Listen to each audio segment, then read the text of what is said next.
தேமுதிகவுக்கு மவுசு. திமுக கூட்டணியில் புது சிக்கல்.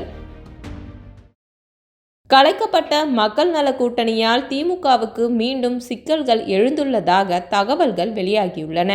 திமுக கூட்டணியில் காங்கிரஸ், தேமுதிக, விசிக, கம்யூனிஸ்டுகள், மதிமுக உள்ளிட்ட 22 கட்சிகள் உள்ளன. இந்த அணியில் தேமுதிக தான் கடைசியாக வந்து சேர்ந்தது. மற்ற கட்சிகள் நீண்ட காலமாக திமுக கூட்டணியில் இருக்கின்றன.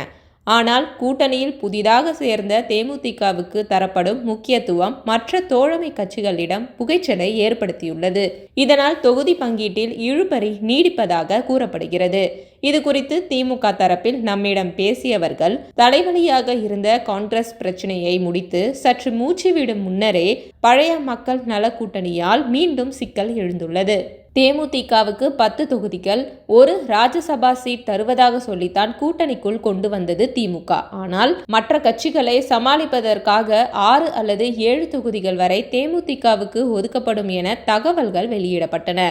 தேமுதிகவை முன்வைத்து இடங்களை குறைத்து கொள்ளுமாறு மதிமுக, கம்யூனிஸ்ட் கட்சிகளிடம் திமுக பேச்சுவார்த்தை நடத்தியது. அதில் மதிமுக 4, கம்யூனிஸ்டுகள் தலா 5 இடங்களுக்கு கிட்டத்தட்ட சம்மதித்து விட்டன. விசிகவுக்கு மட்டும் 8 தொகுதிகள் ஒதுக்க முடிவானது. ஆனால் தேமுதிகவுக்கு 10 இடங்கள் தரும் தகவல் அறிந்த பின்னர் இந்த 4 கட்சிகளும் தங்களுக்கு கூடுதல் தொகுதிகள் வேண்டுமென கொடி பிடிக்கின்றன. இதில் மதிமுக தனிச்சின்னம் கேட்டும் நச்சரிக்கிறது. தேமுதிகவுக்கு என்ன கொள்கை இருக்கிறது? நாங்கள் நீண்ட காலமாக கூட்டணியில் இருக்கிறோம். அவர்களுக்கு வாக்கு வங்கியும் பெரிதாக இல்லை என கம்யூனிஸ்டுகள் கொந்தளிக்கின்றனர். அதனால் அவர்களை சமாதானம் செய்யும் முயற்சிகள் நடக்கின்றன.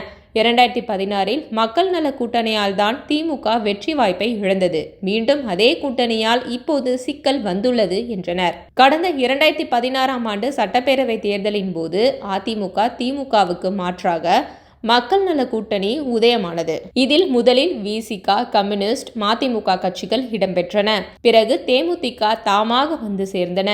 இந்த அணியின் முதல்வர் வேட்பாளராக விஜயகாந்த் அறிவிக்கப்பட்டார். அந்த தேர்தலில் படுதோல்வி அடைந்ததால் மக்கள் நல கூட்டணியே உடைந்து போனது.